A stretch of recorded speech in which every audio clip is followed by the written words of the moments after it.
श्रीमती श्रीजया चव्हाण ताई। धन्यवाद अध्यक्ष महोदय। अध्यक्ष महोदय, पुरवणी मागणीवर चर्चा असताना गृह विभागात मागणी क्रमांक B1 बाब क्रमांक 13 पान क्रमांक 10 या गोष्टीवर मला बोलायची संधी मिळालीबद्दल मी आपले आभारी आहे। अध्यक्ष महोदय, आपला देश हा तरुण देश मानला जातो। आपल्या देशात भरपूर तरुण लोक आहेत आणि मी तरुण असल्यामुळे तरुणांसाठी काम करण्याची माझी इच्छा भरपूर आहे। त्यासाठी नांदेड जिल्ह्यात आमच्या SP साहेब आणि पोलीस डिपार्टमेंटला मी एक पत्र लिहिलेलं की सगळे जे सेकंडरी एज्युकेशनचे स्टुडंट्स असतील, ते कोचिंग क्लासेसला जात असतील किंवा आपले जे स्टुडंट्स आहेत जे शाळेत शिकतात, त्यांना लॉ अँड ऑर्डर कायदा काय असतो, पनिशमेंट काय असते, आपलं हेल्पलाईन काय असते, जर आपल्यावर कुठला गुन्हा झाला तर त्या गुन्ह्यावर कसं आपण मदत घेण्यासाठी आपण पोलीस डिपार्टमेंटला पोहोचू शकतो। तर मी असं एक पत्र पोलीस डिपार्टमेंटला लिहिलेलं आणि अतिशय सुंदर त्यांनी उत्तर दिलेलं आहे।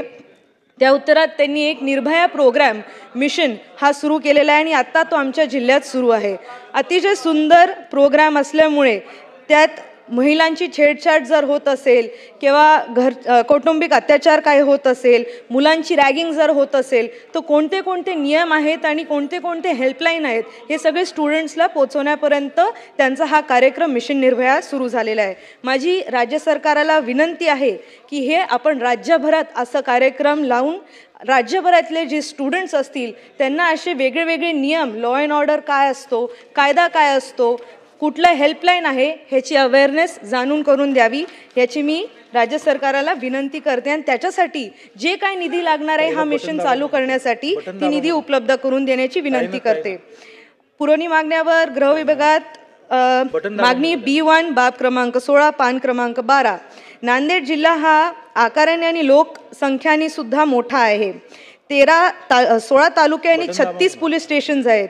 एवढ्या मोठ्या जिल्ह्याचं कायदा सुव्यवस्था राखणी संपूर्ण जबाबदारी SP साहेबांकडे आहे।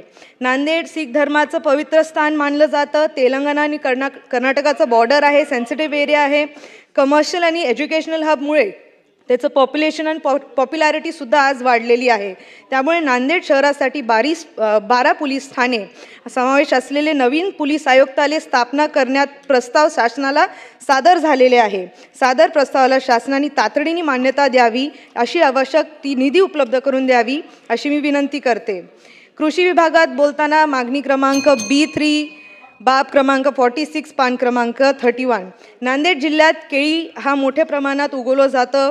प्रोडक्शन आणि क्वालिटीचा दर्जा पाहिल्याने नवीन टेक्नॉलॉजी असेल त्याचा वापर वाढवण्यासाठी आवश्यक सुविधा आपल्याला उपलब्ध करून देण्यासाठी कलेक्टर साहेबांनी टिश्यू कल्चर सेंटर उभारण्याचा प्रस्ताव सादर केलेला आहे। हा सादर प्रस्ताव मंजूर झाल्यास शेतकऱ्यांना मोठं मदत मिळेल। याबाबत तातडीने निर्णय घेऊन आवश्यक ती निधी उपलब्ध करून देण्याची मी विनंती करेल। उद्योग विभागात मारताळा MIDC मागणी क्रमांक K7 बाब क्रमांक 188 पान क्रमांक 122। मौज मारताळा कुंभारगाव कापसी येथे प्रायव्हेट व तसेच सरकारी जमिनीवर MIDC स्थापन करण्याकरिता भूसंपादन प्रस्ताव शासनाकडे विचाराधीन आहे। 2 मिनिटं साहेब। ह्यात फिजिबिलिटी रिपोर्ट घेण्यात आलेला आहे असून प्रिन्सिपली हा अप्रूव्हल झालेला आहे। इनिशियली 100 हेक्टरची जमीन अक्वायर केलेली आहे, प्रपोजल तयार केलेला आहे। प्रस्तावित क्षेत्र नांदेड MIDC पासून 12 ते 15 किलोमीटरच्या अंतरावर आहे।